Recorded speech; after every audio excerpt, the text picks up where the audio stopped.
Gitu. Dan kita lihat potensi alam sebenarnya bisa menghasilkan.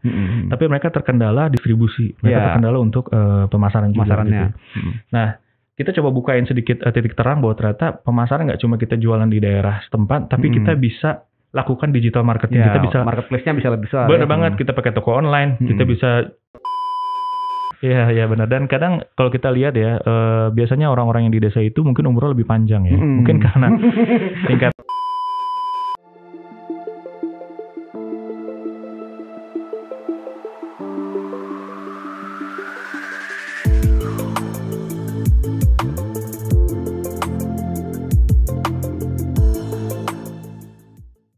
Oke, kawan-kawan, jumpa lagi di Ice Podcast bersama saya Rizdo dan di sini ada Pak Sigit kali ini. Nah, kita sapa dulu Pak ya. Salam Ice teman-teman. Integrity, Care, and Excellence. Nah, Pak Sigit ini di Maranatha jadi apa Pak?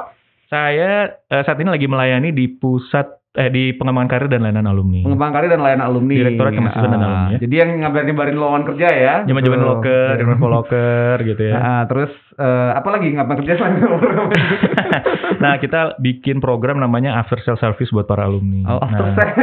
Iya. Gokil ya. Gokil. Biasanya After Sales cuma kulkas doang kan. Nah, sekarang jadi alumni-alumni juga kita coba bantu fasilitasin untuk pekerjaannya. Untuk pekerjaan gitu, benar banget. Terus kita juga coba kasih workshop pelatihan yang relevan buat kebutuhan bener industri. Bener banget. Bisa aja mungkin mereka dulu pernah dapat, tapi pas waktu itu mungkin mereka kurang mantep. Mereka pengen ikut lagi kayak misalkan public speaking training or something. Ya, pokoknya sesuatu yang pengembangan diri dan dibutuhkan di dunia kerja, Pak ya. Yeah. Nah, ini menarik nih Pak karena ini agak bersesuaian dengan tema kita kali ini. Tapi agak sedikit ini nih, karena gini, Maranatha kan mahasiswanya banyak dari mana-mana Pak ya. Dari ujung barat sampai ujung timurnya Indonesia ada gitu ya. Ujung utara dan selatannya juga ada gitu ya. Nah, kan dari banyak yang utara ke selatan. Langsung rohani sekali saya. Gospel banget ya. Gila. Gospel itu bukan gosip pelayanan kan Pak ya? Bukan. Itu tuh salah satu genre sebenarnya. Oke. Jadi mereka kan dari beberapa daerah, tapi kebanyakan kadang-kadang suka milihnya tetap stay di kota karena memang peluang kerjanya lebih besar ya gitu. Nah, tapi ini Pak, buat teman-teman kan biasanya kadang ada yang punya cita luhur kadang-kadang ya. Saya nanti kalau udah menimba ilmu di Bandung, di Jakarta, nanti akan kembali ke asal saya lah gitu. Nah, tapi kan pilihannya jarang ya ngambil. Benar. Nah, kalau Pak Sigit ngeliat sebenarnya butuh nggak sih sebenarnya kayak gitu? Karena kan sekarang kita daerah beberapa tumbuh jadi pusat industri baru juga ya kalau ngeliatnya itu. Itu benar banget sih sebenarnya. Ini fenomena juga sih Mas ya. Jadi waktu kapan hari itu saya pulang ke Jogja waktu itu ya. Saya kebetulan digrepin sama salah satu alumni mahasiswa universitas di sana deh gitu. Saya pikir baru lulus sih dia gitu. Ternyata dia udah lulus 7 tahun. Wow, udah lama ya udah kerjaan gitu. Saya bilang, kenapa nggak comeback ke kampung halaman gitu ya? Wah, Pak, kayaknya saya udah nyaman banget di sini gitu. Jadi kenyamanan itu sih kadang yang membuat agak berat ya untuk comeback to village dia ya, ke tempat asalnya itu sih. Mungkin challenge-nya itu ya, kenyamanan, fasilitas juga mungkin ya. Mungkin panggilan hati itu yang kadang mungkin masih kurang ya. Mungkin yang perlu. Dan memang di kota memang lebih banyak peluang dan lebih banyak kebebasan ya kalau ini fasilitas gitu ya. Peluang dapat jodoh kali ya. Udah terlanjur cinta sama sini ya gitu. Dapat juga ya. Tapi kadang-kadang ada gitu Pak. Saya punya teman kadang-kadang seperti itu ya, sudah belajar di kota besar gitu kan. Pas dia kembali juga, wah kayaknya apa yang saya pelajari juga kurang dapat nih, kurang ini gitu. Nah, buat teman-teman yang punya seperti itu, kira-kira dari Pak Sigit apa nih tips yang paling cocok buat teman-teman yang pengen ngebangun daerah lah kira-kira gitu? Oh itu bagus banget ya. Justru bangsa Indonesia ini pasti bakal diberkati banget kalau misalkan anak-anak mudanya memang punya panggilan kayak gitu ya. Saya ambil contoh kecil nggak apa-apa ya. Mungkin ini dari cabang olahraga sepak bola misalnya. Kita tahu sebenarnya banyak banget pemain-pemain kita yang ada di luar negeri sih sebenarnya. Jadi karena mereka pengen dapat tambahan nilai ya, mungkin tambahan pengalaman, experience gitu ya. Jadi mereka benar-benar sampai ke Belanda gitu. Nah yang lebih keren lagi, sebenarnya kan di sana udah enak tuh ya. Sebenarnya di sana tuh udah enak gitu. Kompetisi bagus dan hidup mereka tuh sebenarnya udah kejamin banget. Even though mereka nationality-nya Indonesia. Iya, betul. Nah tapi saya kagum banget begitu pada saat kemarin kita ada beberapa timnas ya. Mereka ada yang sampai ngajuin diri dong. Saya pengen ikut di seleksi dong. Dan yang lebih gila lagi sebenarnya, harusnya kita sih agak sedikit malu ya. Kalau kita tahu bahwa ternyata ada banyak banget pemain yang pengen dinaturalisasi untuk bisa main di timnas Indonesia sebenarnya. Nah berarti kan sebenarnya walaupun casing mereka bule, tapi hati mereka Indonesia gitu ya. Mereka pengen kembali ke Indonesia ini. menurut aku sih sebenarnya suatu anugerah banget ya, suatu berkat banget kalau bisa ketemu seperti kayak gini. Nah, kalau menurut aku sendiri salah satu yang bisa men-trigger hal itu sebenarnya salah satunya dari komunitas. Ya. Nah, komunitas ini mungkin bisa aja dari kelompok-kelompok temannya dia yang lama-lama. Yang kedua mungkin dari komunitas mungkin di tempat ibadah ya gitu, tempat ibadah. Komunitas keagamaan gitu ya. Ya. Dan yang ketiga mungkin ya memang perlu ada kerjasama dari pemerintah juga sih. Ya. Pemerintah buka program yang ibaratnya itu bisa memberikan benefit buat para putra-putra daerah untuk bisa comeback ya, untuk bisa comeback dan mereka benar-benar dapat kesejahteraan yang lebih dibanding saat mereka nanti ada di kota sebenarnya. Betul. Kayak gitu sih gitu. Memang kalau influence-nya kalau dari komunitas mungkin kalau aku pikir itu juga cukup kuat sih sebenarnya seharusnya. Artinya let's say misalkan dia dulu di gereja terus mungkin dirangkul oleh pendeta di sana ya. Artinya gembala yang di sana, pendeta yang di sana memang mungkin sangat baik sama dia. Nah, pasti dia juga ada kerinduan untuk apa yang bisa gue bantu ya. Buat di tempat ini gitu. Sama halnya juga mungkin dengan komunitas teman-temannya juga. Selama itu menjadi sesuatu yang homey, pasti kita pengen balik sih. Gitu. Selama itu homey pasti kita pengen balik. Nah, ini ada yang mungkin terkait hal ini juga ya. Saya pernah ngobrol sama salah satu dosen juga di Fakultas Hukum. Beliau pernah sekolah di Inggris. Saya bilang, Bu, kenapa sih nggak stay di Inggris aja? Dia bilang, someday pada saat nanti lu kesana gitu, lu bakal ngerasain bahwa ternyata home lu tuh bukan di situ. Mungkin lu akan ngerasa comfortable. Lu maksudnya comfortable secara facility ya, secara fasilitas. Tapi ada suatu kondisi homey yang rumah yang memang nggak bisa dibeli sama materi sih. Nah itu tuh keren banget. Nah ini yang perlu di-create sih sebenarnya sama kita. Jadi ada nuansa rumah di daerah gitu ya. Jadi ada sesuatu yang keren kita banget. Bisa ini ya. Cakep banget. Gila nih. Wah, luar biasa. Langsung kesimpulan berarti dong ya. Belum. Karena kan apa ya, menumbuhkan minat itu butuh ini ya. Nggak cuma karena rata-rata juga orang-orang pengen kuliah atau mengambil pendidikan di kota karena pengen naikin taraf hidup juga. Gitu. Jadi butuh juga teman-teman yang berhasil di sana. Gitu, seperti itu. Nah ini juga bagus banget sih kalau misalkan seandainya dulu tuh tim pemasaran kita pernah kerjasama juga dengan beberapa daerah, salah satunya di Papua dan di Pulau Sumatera ya. Jadi pemerintahnya untuk supaya mereka tetap berinteraksi dengan si para putra daerahnya. Mereka kasih beasiswa. Lu boleh jadi dokter, lu boleh jadi pemain tenis, tapi apapun. Tapi remember bahwa kita sering support gitu. Dengan mereka ingat gitu, mereka jadi iya ya. Gue disupport sama provinsi gue nih, gue harus comeback nih, gitu. Keren sih.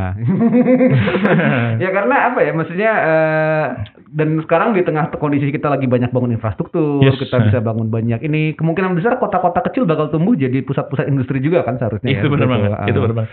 Kalau mungkin kalau Mas ya sekarang main ke Jogja, terutama ke daerah Gunung Kidul ya. Nah itu kan yang dulu cuma hutan aja. Orang selalu gambarin kemiskinan gitu ya, hutannya gitu kan seperti itu kan. Kayaknya nolongso banget ya, susah banget gitu. Kita makan cuma sama ketela aja ya gitu ya. But well sekarang Mas kalau ke Gunung Kidul itu kafenya kayaknya udah banyak banget, bahkan udah yang Instagramable. Sorry, ini kebetulan lidah saya kebetulan oldies ya.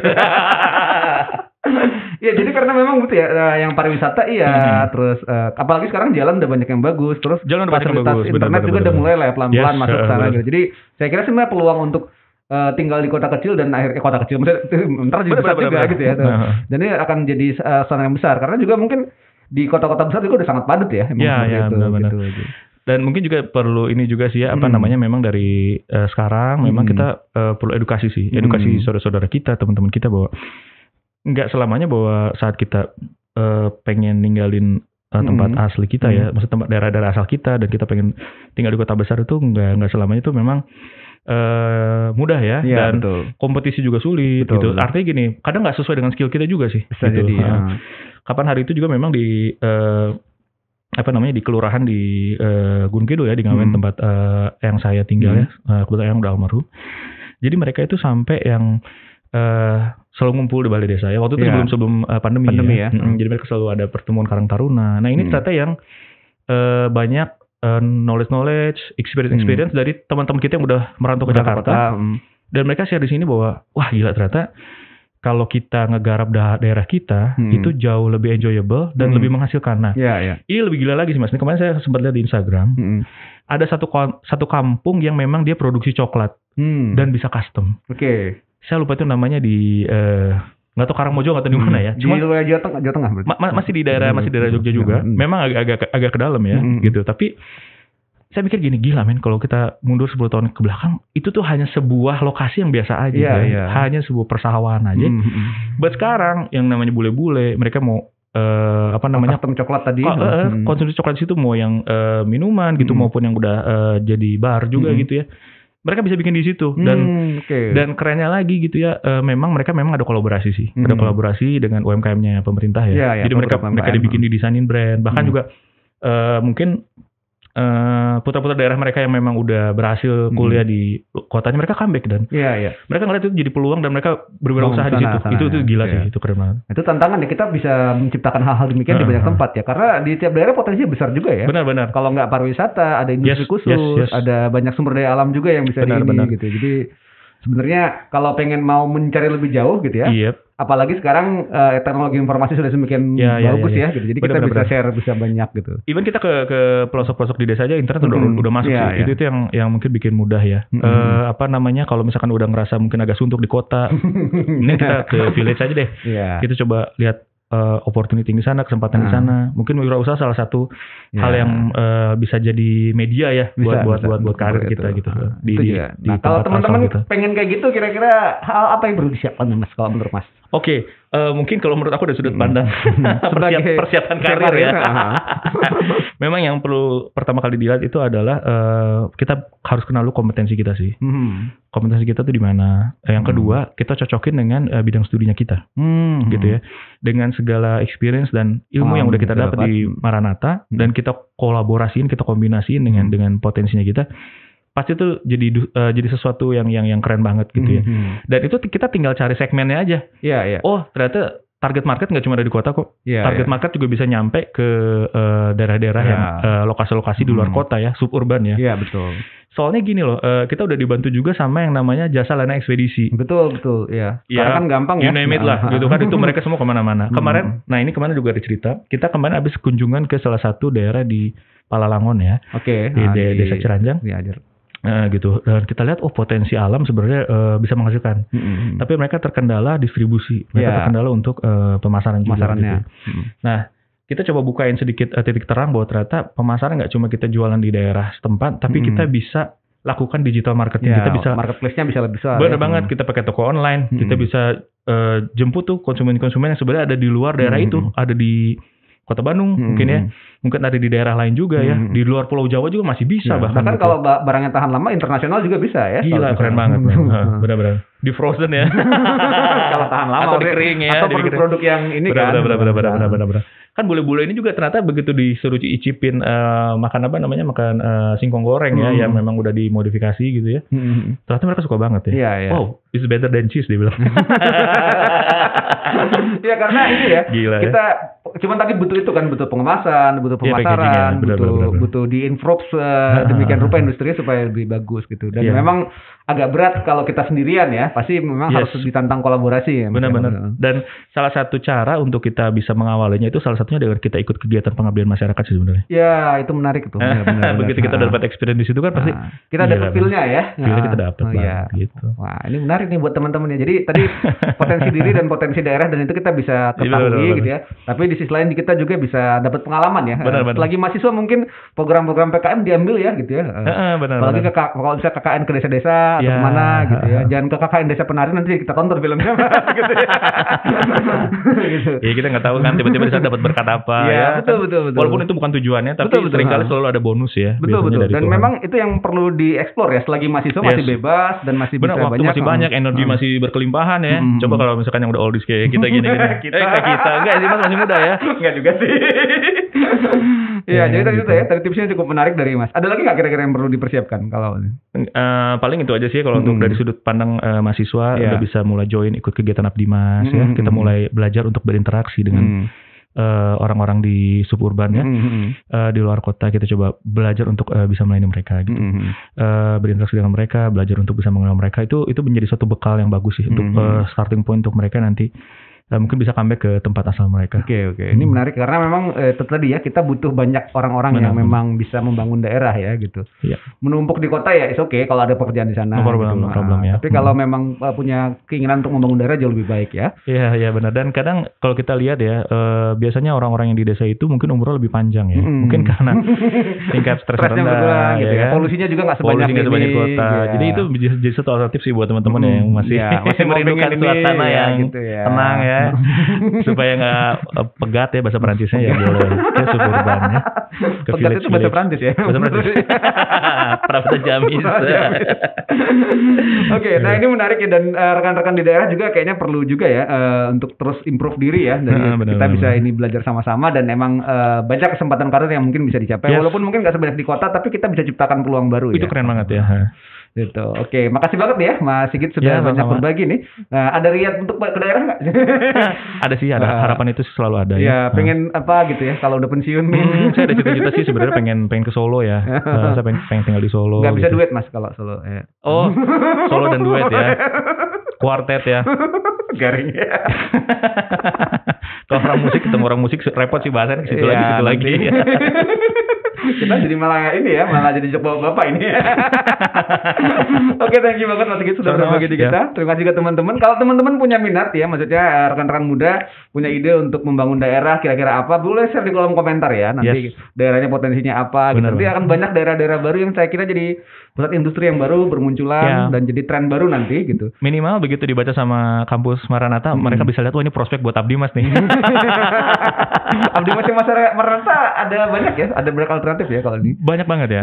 Banyak banget ya, mungkin dari program studi bisa, jalur dari Direktorat Kemahasiswaan dan Alumni juga bisa gitu ya. Nah, ini perlu teman-teman. Kalau teman-teman yang kuliah di Maranatha bisa ikutan nanti ya, supaya dapat vibes-nya kalau kita dapat melayani masyarakat suburban seperti apa. Bikin usulan juga nggak apa-apa sih ke Bapak Ibu dosennya. Bapak Ibu saya pengen bikin usulan bikin pengembangan masyarakat di sini ya, pengembangan gitu. Menarik banget ya. Terima kasih Mas Sigit. Terima kasih teman-teman yang udah menyimak semua. Kita berharap daerah-daerah kita makin maju, Indonesia makin merata kemakmurannya. Jadi semua kita bisa merasakan ya, Indonesia dari ujung ke ujung itu dibangun bersama-sama. Kayak gitu. Oke, thank you banget Mas Sigit dan teman-teman yang sudah menyaksikan. Thank you. Ya, kita akan jumpa lagi di bahasan podcast berikutnya. Salam ICE, Integrity, Care, and Excellence.